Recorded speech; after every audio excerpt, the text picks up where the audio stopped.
This video is an extract from an interview where an art professional shares their top tips for artists. Thanks for watching, and we hope you enjoy this video. What is for you the ideal studio visit? One thing that I should have realized before, that both parties are generally a bit nervous going into a studio visit. And I've decided to just be way more upfront about that because both people want to make a good impression, and actually just being upfront about that is helpful. I've been doing this for a while. I'm still afraid of saying the wrong thing, saying, "Oh, are you thinking about blah, blah, blah?" And they go, "No, that's actually deeply offensive." How, you know what I mean? There's that fear. And so I think having an kind of openness or a willingness to meet each other in the middle. I have been on a few studio visits, and some people are just shy, and that's totally fine. But it can be a bit difficult if you feel like you're constantly putting the effort in and not getting much back. But apart from that, I don't think I go in with very specific expectations. Yeah, I love that. Just acknowledging I'm nervous, you're nervous, we both want to make a good impression, and let's just start there. Uh, Yes. does it put you off if an artist doesn't have a designated studio space where they do their work? Not at all. I've been to a variety of different spaces. I've also been to several living rooms, My only concern, it's not even a concern, but would be that artists feel comfortable if they're working in a more personal space.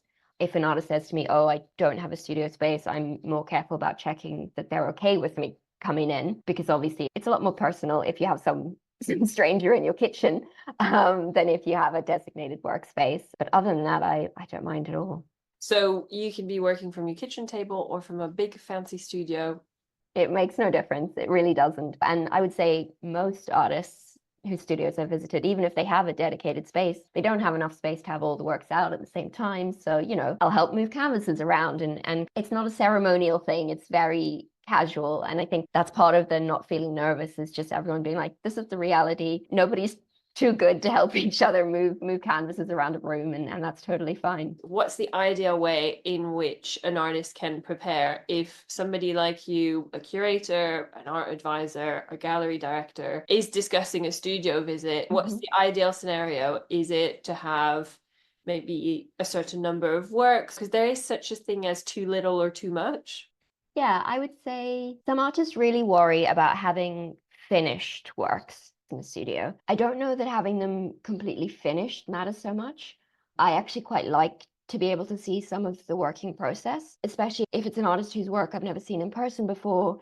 It's nice to have, say, one or two that are finished and finalized so that you can get a sense. But then I love it if you can see some work, sketches or works that aren't all the way there.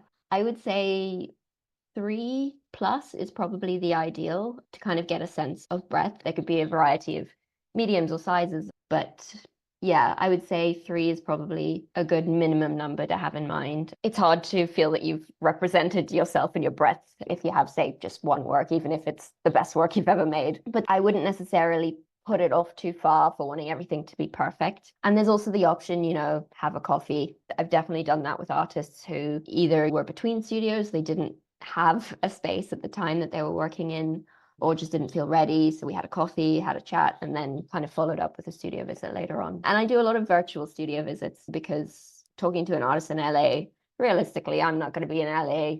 I've never been. I may never go. Who knows? But that's a very good way to kind of get to know somebody. And you'd be surprised how well it works seeing stuff on the video screen. So, for instance, if you're doing a studio visit, do you expect only recent work, or do you also want to see older work to have an idea of the artist's evolution and breadth? I love seeing older work. Yeah, it's really interesting to see that kind of evolution.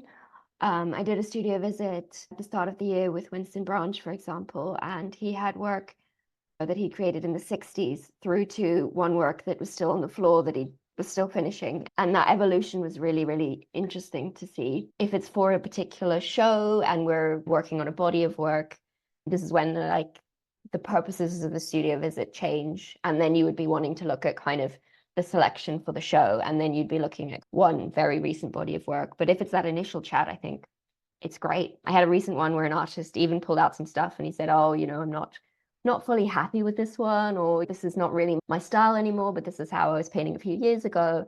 Um, and that kind of feels like that's all part of the getting to know each other process. So I think it's valuable in that sense. Is an online studio visit any different? Are there ways in which you should prepare a studio visit online that are different to in person? I think they're predominantly the same, although because you're both kind of sitting at a laptop screen, it does put a bit more onus on the talking to each, it's a little bit more intense because you don't have the way of navigating space where you can walk over to a painting and go, oh, interesting the way you use color green here or something. I feel like I have to prepare a bit more to make sure that I have questions to ask. So for the artist, it might be worth, thinking a bit more about what you want to convey about your practice, because you can take the laptop or the phone and show the works, but it's a bit more dependent on talking about your practice or what you're thinking through in the works. And then ideally have the works set out in a way that you can either turn the screen to show them or hold them up or something like that. So be prepared for the show and tell aspect of it. That's such a great tip of thinking, okay, well, if it's in person, there are things that not only in interpersonal connection, 80% of what people perceive is non-verbal. It's you smiling, it's you offering them a coffee or welcoming them in. So all of those things online you can't do. And also in terms of how you present yourself, just thinking, okay, I have to be a tiny bit more intentional about what I want to say. Yeah, exactly. Because it just has that little more potential for awkwardness. And that's just the nature of screens. Yeah. And I guess also be prepared, even if you've carefully curated whatever's behind you, think about what the space around you looks like just in case. Not that we expect it to be neat, but anything you don't want someone to see hidden. Thanks for watching this video. If you want to watch the full 1-hour interview and get top tips from an expert, then click the link below and join the Art Ladder mentoring program now. By joining the Art Ladder, you will get access to our full library of webinars with curators, collectors, critics, gallerists, and more. Don't forget to subscribe to our YouTube channel for more videos like this, and check out the description below for more free resources for artists.